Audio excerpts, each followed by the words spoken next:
The Israel-to-Palestine conflict is not merely a modern political dispute or a sudden eruption of violence.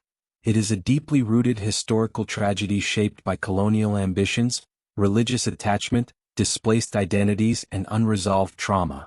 To understand the Gaza and West Bank crisis, one must go back long before rockets, walls, and airstrikes, back to a time when the land known as Palestine was not divided by borders but shared by diverse communities. For centuries, under the Ottoman Empire, Muslims, Christians, and Jews lived in Palestine with relative coexistence. Jews were a minority, largely integrated into Arab society, sharing markets, neighborhoods, and cultural life. Conflict at this stage was not inevitable.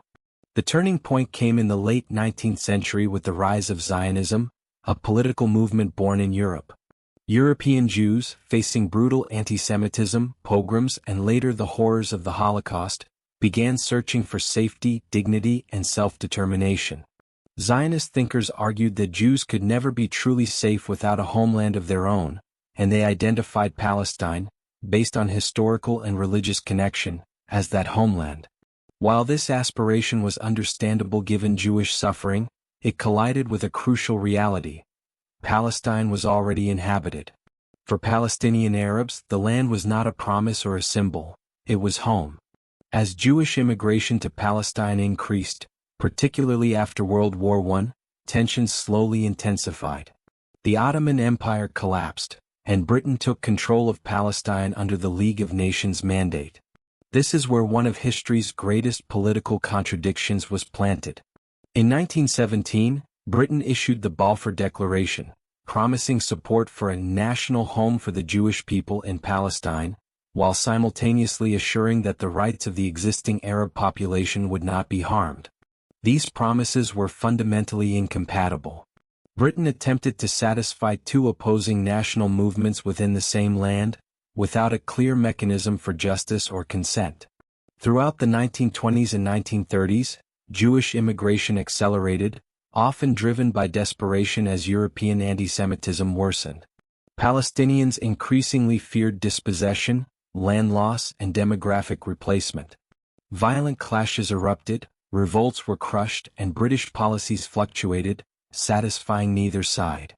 By the end of World War II, the Holocaust had shocked the world, generating enormous sympathy for Jewish survivors. The global conscience leaned heavily toward creating a Jewish state, yet Palestinian voices were largely ignored in international decision-making. In 1947, the United Nations proposed a partition plan, dividing Palestine into two states. Jews, who constituted about one-third of the population, were allocated over half the land. Palestinians rejected the plan, viewing it as unjust and imposed. For them, it meant losing their homeland without consent. In 1948, Israel declared independence. What followed was war and catastrophe. Over 700,000 Palestinians were expelled or fled from their homes in what they call the Nakba or catastrophe. Villages were destroyed, families separated, and a refugee crisis was born, one that still exists today. For Israelis, 1948 symbolized survival against overwhelming odds, a miracle after centuries of persecution. For Palestinians, it marked the beginning of exile, occupation, and statelessness. This dual narrative, victory versus loss, is the emotional core of the conflict. Gaza became crowded with refugees. The West Bank absorbed displaced families. Camps turned into permanent scars. Children were born into loss while the world moved on. This unresolved injustice laid the foundation for everything that followed. Gaza and the West Bank are not random battlegrounds. They are living reminders of displacement. Every bomb, protest, and uprising traces back to this original wound. Without understanding this beginning, the present crisis appears irrational.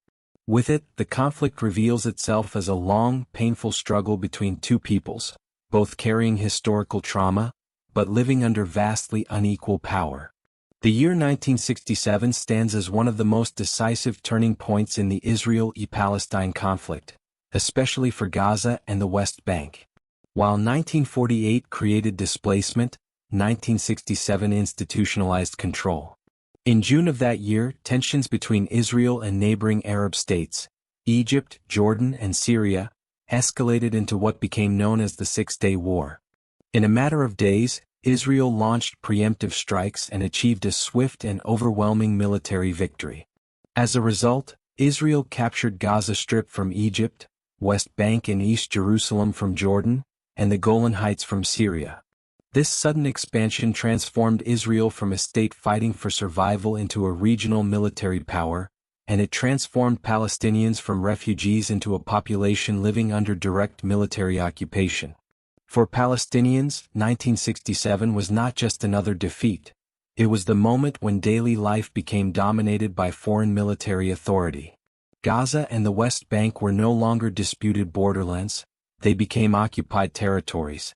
Israeli soldiers controlled roads, borders, airspace, water resources, and movement. Palestinians could not travel freely between cities without permits. Checkpoints, curfews, arrests, and military orders became part of ordinary life. This occupation was presented by Israel as temporary, a security necessity until peace could be achieved. But for Palestinians, days turned into years and years into generations with no end in sight. The psychological impact of occupation was immense. A child born in Gaza or the West Bank after 1967 was born into a world where soldiers could enter homes at night, where land could be confiscated by military order, and where resistance, violent or non-violent, was often met with collective punishment. Gaza, already overcrowded with refugees from 1948, became even more compressed. The West Bank, though larger, was gradually fractured by Israeli settlements, military zones, and bypass roads reserved exclusively for Israelis. This was not merely physical control, it was spatial domination reshaping geography to enforce power. Israel justified the occupation through security concerns. The memory of past wars, regional hostility, and threats from Arab neighbors made Israeli leaders believe that controlling these territories was essential to prevent future attacks. Many Israelis viewed Gaza and the West Bank as strategic buffers. However, another powerful force emerged alongside security logic: ideology. Some Israeli groups believed the West Bank, referred to as Judea and Samaria in biblical terms, was part of their ancestral homeland promised by God. This belief fueled the expansion of Israeli settlements, especially in the West Bank, despite international law considering them illegal. For Palestinians, settlements were not abstract political issues, they were daily realities of loss. Olive groves passed down for generations were seized. Villages were surrounded. Water access became unequal, with Israeli settlements receiving far more resources than nearby Palestinian communities. Gaza, though smaller and less suitable for settlements, experienced tight military control and later, isolation. The sense among Palestinians was clear: occupation was no longer temporary, it was becoming permanent. This period also reshaped Palestinian resistance. After 1967, the belief that Arab armies would liberate Palestine collapsed. Palestinians realized they were largely on their own. This realization gave rise to organized Palestinian movements, particularly the Palestine Liberation Organization (PLO). Armed struggle, hijackings, and guerrilla warfare became tactics used to force the world to acknowledge Palestinian existence. While these methods brought attention, they also reinforced Israel's security narrative and justified harsher control. Gaza and the West Bank began to diverge in experience but remained united in suffering. Gaza became one of the most densely populated places on Earth, with limited land, high unemployment, and growing desperation. The West Bank became fragmented into disconnected islands of Palestinian control surrounded by Israeli authority. What connected both regions was hopelessness, the belief that life was being lived in suspension without sovereignty, dignity, or future certainty. International law recognized these territories as occupied, but enforcement was weak. United Nations resolutions were passed and ignored. The global community acknowledged Palestinian rights rhetorically while allowing realities on the ground to harden. Meanwhile, generations of Israelis grew up seeing Gaza and the West Bank as hostile spaces filled with enemies, while generations of Palestinians grew up seeing Israel as an occupying force that controlled every aspect of their lives. By the late 1970s and 1980s, the consequences of occupation became impossible to suppress. Economic exploitation, political repression, and daily humiliation reached a breaking point. Palestinians were not only stateless, they were voiceless. Gaza and the West Bank had become symbols of a global failure, a people trapped between international sympathy and political inaction. This era planted the seeds of intifada, resistance movements, and radicalization. When people are denied political pathways, they often turn to desperation. Children who watched their parents endure occupation without justice began to question whether patience had any value. Gaza and the West Bank were no longer just territories, they became incubators of anger, shaped by decades of control without consent. Thus, 1967 did not simply redraw maps, it reshaped destinies. It created a power imbalance that defines the conflict to this day, one side with overwhelming military dominance, the other living under it. From this point onward, every uprising, peace talk, rocket, and airstrike traces its logic back to occupation. Without understanding 1967, the Gaza and West Bank crisis cannot be understood, not politically, not morally, and not humanly. By the late 1980s, 2 decades had passed since the 1967 occupation, yet for Palestinians in Gaza and the West Bank, nothing had improved, only hardened. What Israel still officially described as a temporary security occupation had become a permanent system of control. A whole generation of Palestinians had grown up knowing nothing but military rule. They had never voted for their leaders, never controlled their borders, and never experienced freedom of movement. Gaza in particular had become a pressure cooker. Overcrowded refugee camps, high unemployment, poor infrastructure, and daily encounters with armed soldiers. This environment was not just economically suffocating, it was psychologically crushing. The spark that ignited the first Intifada in December 1987 was tragically ordinary. An Israeli military vehicle collided with a Palestinian car in Gaza, killing 4 Palestinian workers. To outsiders, it may have seemed like an accident. To Palestinians, it felt like the final insult in a long chain of humiliation and death without accountability. Protests erupted, and what followed was not a planned war but a grassroots uprising. An explosion of accumulated rage, despair, and demand for dignity. Unlike later phases of the conflict, the First Intifada was largely characterized by civil resistance. Palestinians organized strikes, boycotts of Israeli goods, mass demonstrations, and refusal to cooperate with occupation authorities.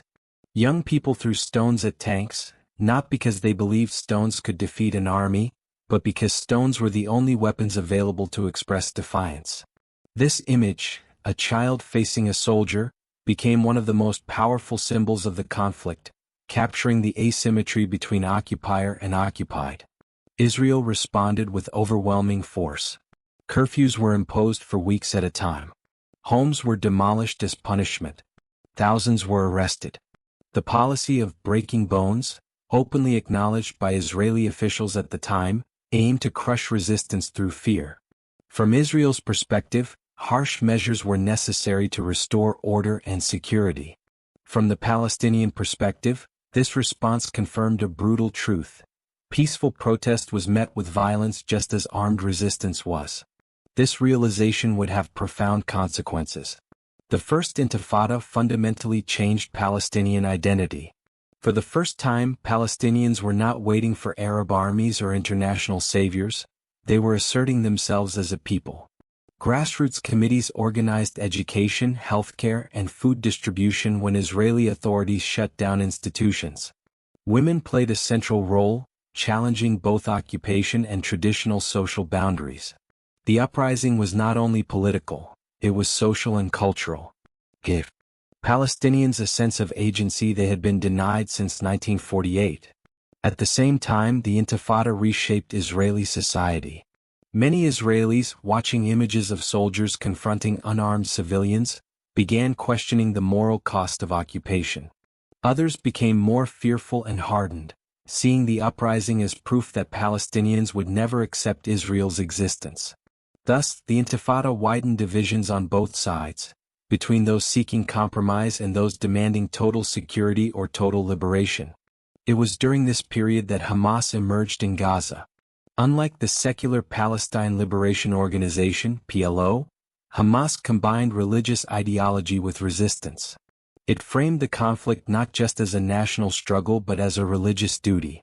Hamas gained popularity by providing social services, schools, clinics, charity, to a population neglected by both Israel and the Palestinian leadership.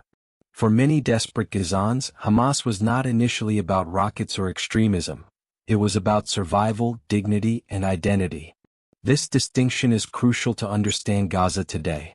The Intifada eventually forced the world to pay attention. The image of an occupied population rising en masse could no longer be ignored. This pressure led to secret negotiations between Israel and the PLO, culminating in the Oslo Accords in the early 1990s. These agreements promised mutual recognition and a pathway toward Palestinian self-rule. For a moment, hope flickered. Palestinians believed occupation might finally end. Israelis believed security could finally be achieved through compromise. But the First Intifada also planted darker seeds. It taught Palestinians that resistance, any resistance, forced the world to listen. It taught Israelis that control required constant force. It normalized confrontation as a daily reality. Children who grew up during the Intifada learned lessons about power, fear, and defiance that would shape the next phase of the conflict. When Oslo later failed to deliver real sovereignty or freedom, disappointment would turn into something far more dangerous than anger, despair. Thus, the First Intifada stands as a tragic paradox. It was a moment of awakening, dignity, and unity, but also the beginning of deeper polarization. Gaza, especially, emerged from this period more radicalized, not because Palestinians desired endless war, but because peaceful resistance had not ended occupation. When hope is repeatedly betrayed, extremism finds fertile ground. This uprising marked the end of Palestinian silence. From this point forward, the conflict would no longer be managed quietly. It would erupt again, this time with more weapons, more blood, and far less innocence. The early 1990s marked what many believed to be the beginning of the end of the Israel-Palestine conflict. After years of bloodshed during the First Intifada, secret negotiations between Israeli and Palestinian leaders led to the Oslo Accords in 1993. For the first time in history, Israel officially recognized the Palestine Liberation Organization (PLO), and the PLO recognized Israel's right to exist. The world celebrated. Handshakes on the White House lawn symbolized hope, reconciliation, and a promise that decades of suffering might finally lead to peace. Palestinians believed independence was near. Israelis believed security would follow cooperation. But beneath the symbolism, Oslo carried deep structural flaws that would soon turn hope into disillusionment. Under the Oslo framework, Palestinians were granted limited self-rule through the creation of the Palestinian Authority (PA). However, this autonomy was fragmented and conditional. The West Bank was divided into areas A, B, and C, each with different levels of Palestinian and Israeli control. Israel retained authority over borders, airspace, water, and most land. Gaza, though nominally under Palestinian administration, remained surrounded and controlled. For Palestinians, Oslo did not feel like liberation. It felt like occupation with a Palestinian face. Daily life did not improve significantly. Checkpoints remained. Settlements expanded. Land confiscation continued, directly contradicting the spirit of peace. This contradiction proved fatal to trust. While peace talks continued, Israeli settlements in the West Bank grew rapidly. For Palestinians, this was seen as proof that Israel was negotiating peace while simultaneously taking more land. The promise of a sovereign Palestinian state began to feel like an illusion. On the Israeli side, suicide bombings by extremist Palestinian factions shattered public confidence. Israelis increasingly viewed Palestinian leadership as either unwilling or unable to control violence. Fear replaced optimism. Extremists on both sides gained ground, feeding off mutual distrust. The assassination of Israeli Prime Minister Yitzhak Rabin in 1995 by a Jewish extremist dealt a devastating blow to the peace process. Rabin had been a central figure committed to Oslo.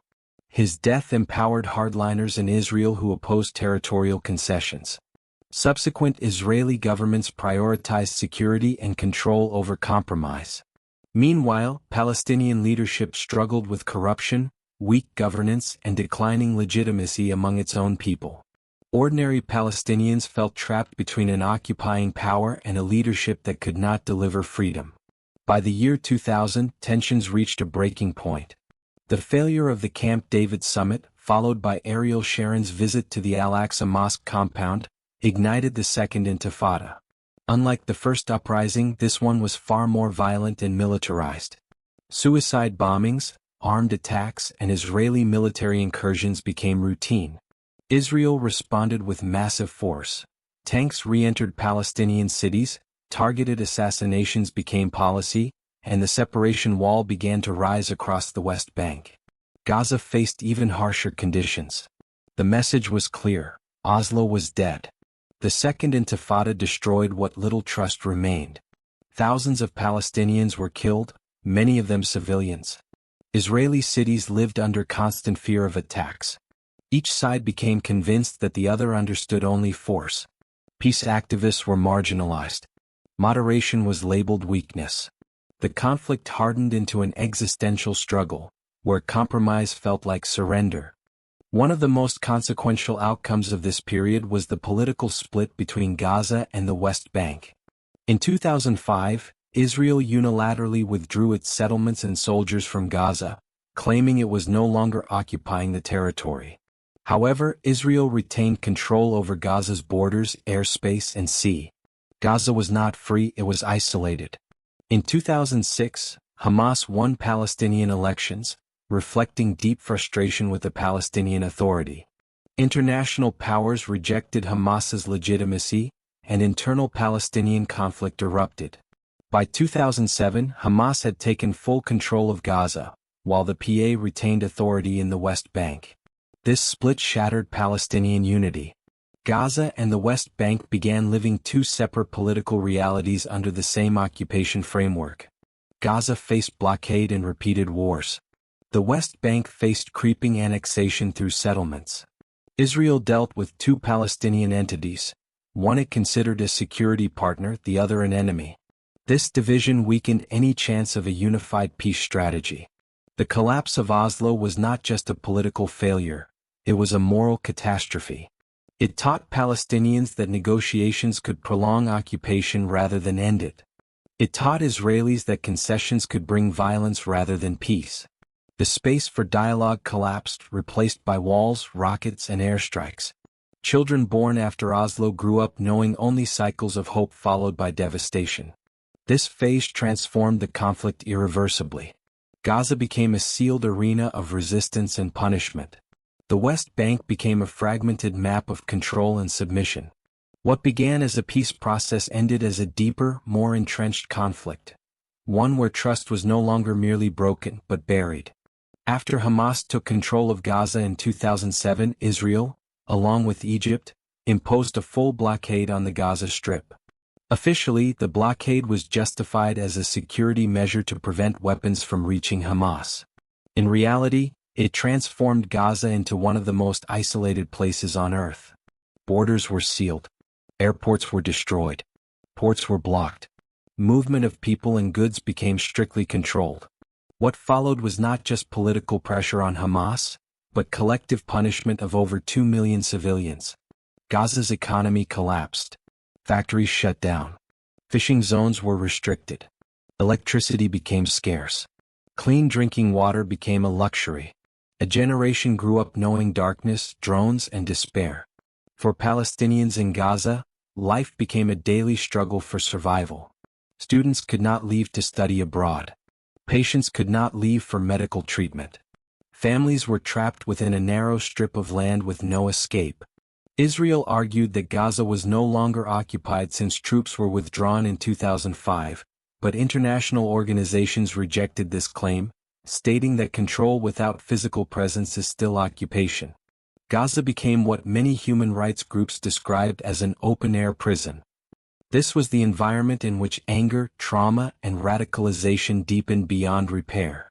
Since 2008, Gaza has endured multiple full-scale wars with Israel, 2008-09, 2012, 2014, 2021, and beyond.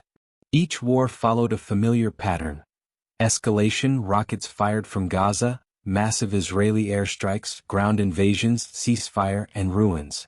Israel emphasized its right to self-defense against Hamas rockets. Palestinians emphasized the overwhelming imbalance of power. Entire neighborhoods were flattened. Hospitals, schools, and refugee camps were hit. Thousands of civilians, mostly Palestinians, were killed, many of them children. The psychological cost of these wars cannot be overstated. Children in Gaza learned to identify drones by sound. Families slept fully dressed, ready to flee at any moment. Trauma became normalized. In Israel, civilians also lived under fear of rocket attacks and alarms, reinforcing public support for military responses. Both societies became locked in a narrative of victimhood, but the scale of destruction in Gaza was catastrophic. Each war pushed peace further away and hatred deeper into the next generation. While Gaza burned, the West Bank changed quietly, but permanently. Israeli settlements expanded relentlessly, fragmenting Palestinian land into disconnected enclaves. Checkpoints multiplied. Roads were segregated. Settler violence increased, often with impunity. Palestinians faced arrests, home demolitions, and land seizures with no legal protection. Unlike Gaza, the West Bank did not explode into full wars, but it slowly suffocated. For Palestinians, this was a slower form of destruction. No headlines. No airstrikes. Just daily humiliation and loss. Israel justified its actions through security and legal claims, but the result was the same.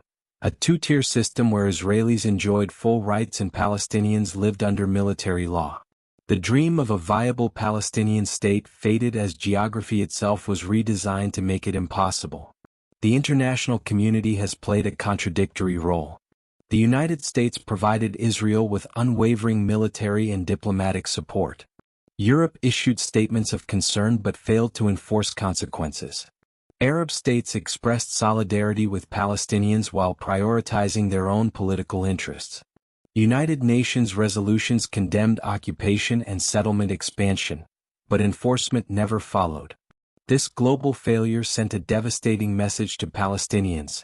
International law exists only on paper. It also sent a message to Israel. There would be no real cost for continued control. As global protests grew, so did frustration with hypocrisy. The conflict became not just a regional issue, but a symbol of selective justice in the world order. The most recent Gaza crisis marked one of the darkest chapters yet. Entire families were erased in seconds. Journalists were killed. Aid was blocked. Hospitals collapsed. Starvation loomed. The world watched in real time through social media, yet powerlessness prevailed. Accusations of war crimes, genocide, and ethnic cleansing flooded international discourse. Meanwhile, Israeli society hardened further, seeing the conflict as an existential battle. At this stage, the conflict was no longer just political, it was civilizational and moral. The line between combatant and civilian blurred. Empathy collapsed. Rage replaced reason. Gaza became a graveyard of international conscience. The Israel-Palestine conflict ultimately teaches a brutal but necessary lesson. When injustice is normalized, violence becomes inevitable.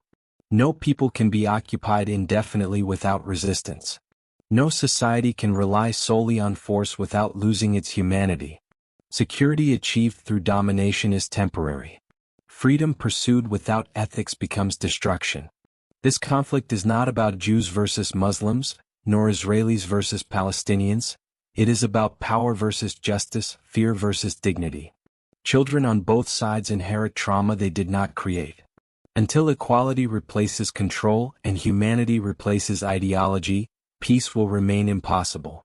The real tragedy is not that peace has failed, but that the world allowed it to fail again and again. The moral is simple but painful. You cannot bomb an idea. You cannot imprison a people forever. And you cannot build peace on the graves of children.